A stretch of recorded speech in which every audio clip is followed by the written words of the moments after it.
It is still very hard to get anywhere this morning in the Deep South.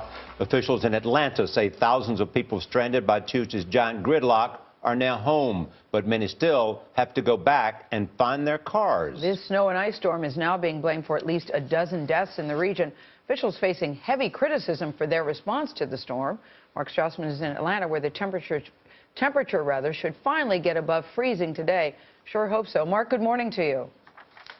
Good morning, Charlie, Nora, and Gail. On our way over here, we saw police officers shining a spotlight in each of these abandoned cars along the side of the road.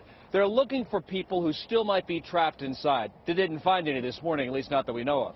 But what I can tell you is that the goal today is to reunite the owners of these cars with their cars and get this city moving again.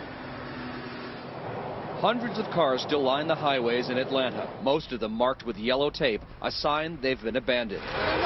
Be safe. Good Samaritans like Jessica and Chris Hartzog handed out food and water. Lots of people have been able to get off and get what they need, but, you know, those that haven't have been very grateful. In Fulton County, students told us how they'd spent Tuesday night at school, more than 2,000 of them. They fed us dinner, then breakfast, and then lunch today. The disappointment was in the leadership of our state. We should have been able to shut the schools down. We had no emergency evacuation plan. It was chaotic. The superintendent, he needs to pay for this. He needs to answer.